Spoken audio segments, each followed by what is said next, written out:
Assalamualaikum warahmatullahi wabarakatuh. Alhamdulillahirabbil alamin. Wa bihi nasta'in wa ala umuri dunya waddin.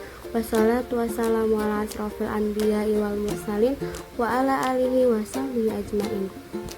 Pada kesempatan kali ini kita akan mengenai lebih dekat salah satu tokoh perempuan paling istimewa dalam sejarah Islam. Ia adalah istri Nabi Muhammad SAW, seorang yang cerdas, tangguh, dan berperan besar dalam menyebarkan ilmu, yaitu adalah Aisyah radhiyallahu anha. Aisyah radhiyallahu anha adalah tokoh perempuan penting dalam sejarah Islam. Perannya sangat besar dalam ilmu hadis dan fikih. Beliau juga menjadi teladan intelektual perempuan sepanjang zaman. Perempuan dalam Islam sering kurang disorot dalam bidang keilmuan. Aisyah radhiyallahu anha adalah bukti nyata bahwa perempuan bisa jadi pendidik dan ulama. Aisyah juga relevan untuk dikaji di era modern sebagai inspirasi. Adapun rumusan masalah yang akan kita kaji adalah bagaimana latar belakang hidup Aisyah radhiyallahu anha, apa perannya dalam pendidikan Islam, dan apa relevansi keteladanan Aisyah saat ini.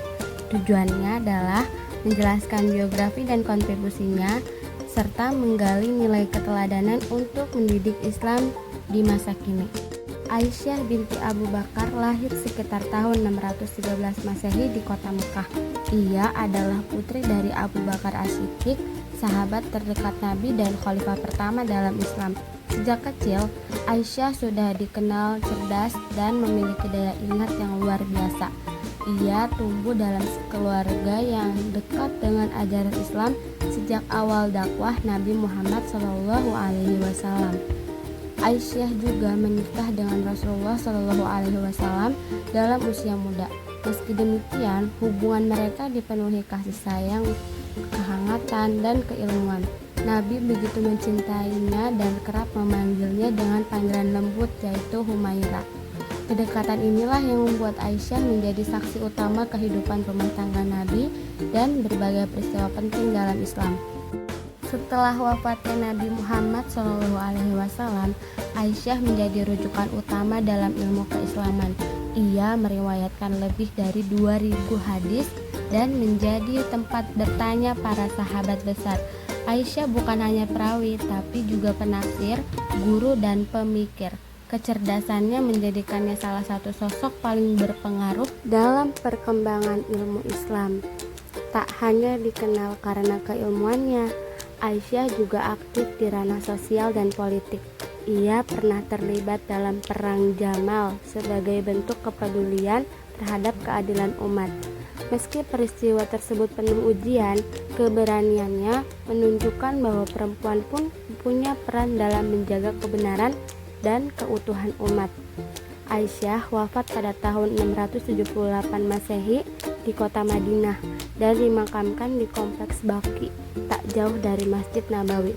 Warisan ilmunya terus hidup hingga kini menjadi sumber inspirasi bagi jutaan muslimah dan umat Islam di seluruh dunia. Aisyah sebagai teladan intelektual, beliau aktif berdiskusi dan memberi pandangan dalam fikih. Beliau juga dihormati oleh sahabat laki-laki dan ulama, serta berani menyuarakan kebenaran. Adapun relevansi di era modern, pendidikan dan ilmu adalah hak semua gender. Aisyah jadi inspirasi bagi perempuan muslim masa kini dan penting untuk menjadikan tokoh perempuan sebagai rujukan keilmuan.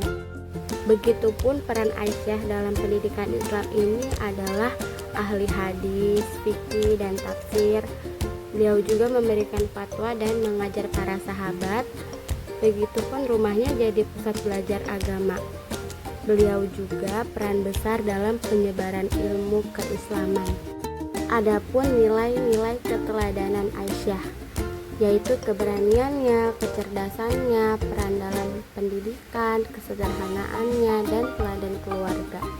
Kesimpulannya, Aisyah radhiyallahu anha bukan hanya sekedar istri Rasulullah. Ia adalah simbol kecerdasan, keteguhan, dan kemuliaan seorang perempuan muslim. relevan untuk pendidikan Islam dan pemberdayaan perempuan, memberi kontribusi besar dalam sejarah keilmuan Islam. Semoga dengan mengenal beliau kita bisa meneladani semangat belajarnya, keberaniannya dalam menyampaikan kebenaran, dan kecintaannya pada ilmu. Baik, cukup sekian presentasi dari saya, kurang lebihnya mohon maaf. Wabillahi taufiq wal hidayah. Wassalamualaikum warahmatullahi wabarakatuh.